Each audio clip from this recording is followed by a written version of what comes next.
വിശുദ്ധ പൗലോസ് കൊറിന്തോസ്കാർക്കെഴുതിയ ഒന്നാം ലേഖനം അധ്യായം 9.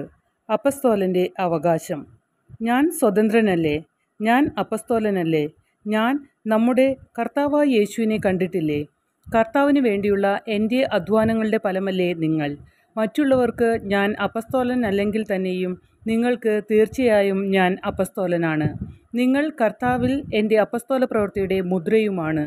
എന്നെ ചോദ്യം ചെയ്യുന്നവരോട് എനിക്കുള്ള മറുപടി ഇതാണ്: തിന്നുന്നതിനും കുടിക്കുന്നതിനും ഞങ്ങൾക്ക് അവകാശം ഇല്ലേ? മറ്റ് അപ്പസ്തോലന്മാരും കർത്താവിൻ്റെ സഹോദരന്മാരും കേഫായും ചെയ്യുന്നതുപോലെ സഹോദരിയായ ഒരു സ്ത്രീയെ കൊണ്ട് നടക്കാൻ ഞങ്ങൾക്കും അവകാശമില്ലേ?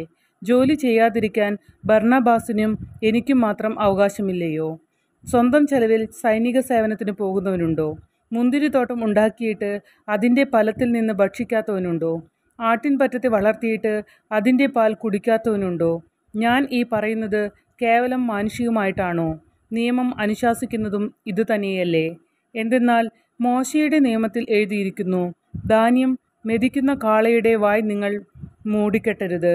കാളയുടെ കാര്യത്തിലാണോ ദൈവത്തിന് ശ്രദ്ധ? അവിടുന്ന് സംസാരിക്കുന്നത് അത്രയും നമുക്ക് വേണ്ടിയല്ലേ?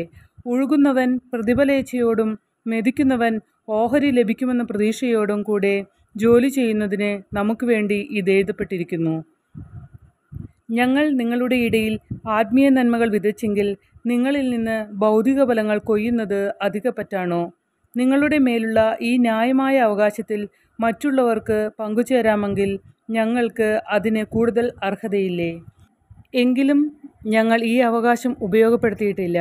ക്രിസ്തുവിൻ്റെ സുവിശേഷത്തിന് ഒരു പ്രതിബന്ധവും ഉണ്ടാകാതിരിക്കാൻ എല്ലാം ഞങ്ങൾ സഹിക്കുന്നു.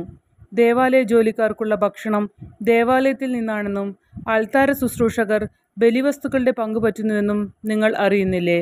അതുപോലെ സുവിശേഷ പ്രഘോഷകർ സുവിശേഷം കൊണ്ടുതന്നെ ഉപജീവനം കഴിക്കണമെന്ന് കർത്താവ് കൽപ്പിച്ചിരിക്കുന്നു. എന്നാൽ ഇതൊന്നും ഞാൻ ഉപയോഗപ്പെടുത്തിയിട്ടില്ല. അങ്ങനെയുള്ള അവകാശങ്ങൾ ഉറപ്പിക്കുന്നതിന് വേണ്ടി ഞാൻ ഇക്കാര്യങ്ങൾ എഴുതുകയുമല്ല. എന്തെന്നാൽ മറ്റൊരുവനിൽ നിന്ന് അഭിമാനക്ഷതമേൽക്കുന്നതിൽ ഭേദം മരിക്കുകയാണ്. ഞാൻ സുവിശേഷം പ്രസംഗിക്കുന്നെങ്കിൽ അതിൽ എനിക്ക് അഹംഭാവത്തിന് വകയില്ല. അത് എൻ്റെ കടമയാണ്. ഞാൻ സുവിശേഷം പ്രസംഗിക്കുന്നില്ലെങ്കിൽ എനിക്ക് ദുരിതം. ഞാൻ സ്വമനസ്സായി ഇത് ചെയ്യുന്നെങ്കിൽ എനിക്ക് പ്രതിഫലമുണ്ട്. അങ്ങനെയല്ലെങ്കിൽ മറ്റാരുടെയോ നിയോഗമനുസരിച്ചാണ് ചെയ്യുന്നത്. അപ്പോൾ എന്താണ് എൻ്റെ പ്രതിഫലം? സുവിശേഷം നൽകുന്ന അവകാശം പൂർണ്ണമായി ഉപയോഗിക്കാതെ പ്രതിഫലമെന്നിയെ സുവിശേഷം പ്രസംഗിക്കുന്നതിലുള്ള സംതൃപ്തി മാത്രം. ഞാൻ എല്ലാവരിൽ നിന്നും സ്വതന്ത്രനാണെങ്കിലും വളരെ പേരെ നേടേണ്ടതിന് ഞാൻ എല്ലാവരുടെയും ദാസനായി തീർന്നിരിക്കുന്നു. യഹൂദരെ നേടേണ്ടതിന് ഞാൻ അവരുടെ ഇടയിൽ യഹൂദനെ പോലെയായി. നിയമത്തിന് കീഴുള്ളവരെ നേടേണ്ടതിന് നിയമത്തിന് വിധേയനല്ലെന്നിരിക്കലും ഞാൻ അവരെ പോലെയായി. നിയമത്തിന് പുറമെയുള്ളവരെ നേടേണ്ടതിന് ഞാൻ അവർക്ക് നിയമമില്ലാത്തവനെ പോലെയായി. അതേസമയം ഞാൻ ദൈവനിയമമില്ലാത്തവനായിരുന്നില്ല. പ്രത്യുത ക്രിസ്തുവിൻ്റെ നിയമത്തിന് അധീനനായിരുന്നു. ബലഹീനരെ നേടേണ്ടതിന് ഞാൻ അവർക്ക് ബലഹീനനായി. എല്ലാ പ്രകാരത്തിലും കുറേ പേരെ രക്ഷിക്കേണ്ടതിന് ഞാൻ എല്ലാവർക്കും എല്ലാമായി. സുവിശേഷത്തിൽ ഭാഗഭാഗമാക്കുന്നതിനായി സുവിശേഷത്തിനു വേണ്ടി ഞാൻ ഇവയെല്ലാം ചെയ്യുന്നു. മത്സരകളത്തിൽ എല്ലാ ഓട്ടക്കാരും ഓടുന്നെങ്കിലും സമ്മാനാർഹനാകുന്നത് ഒരുവൻ മാത്രമാണെന്ന് നിങ്ങൾക്ക് അറിഞ്ഞുകൂടെ? ആകയാൽ സമ്മാനം ലഭിക്കേണ്ടതിനായി നിങ്ങൾ ഓടുവിൻ. കായിക അഭ്യാസികൾ എല്ലാ കാര്യത്തിലും ആത്മനിയന്ത്രണം പാലിക്കുന്നു. അവർ നശ്വരമായ കിരീടത്തിനു വേണ്ടിയാണ് അപ്രകാരം ചെയ്യുന്നത്, നാം അനശ്വരമായതിനു വേണ്ടിയും. ഞാൻ ഓടുന്നത് ലക്ഷ്യമില്ലാതെയല്ല. ഞാൻ മുഷ്ടിപ്രയോഗം നടത്തുന്നത് വായുവിൽ പ്രഹരിക്കുന്നത് പോലെയല്ല.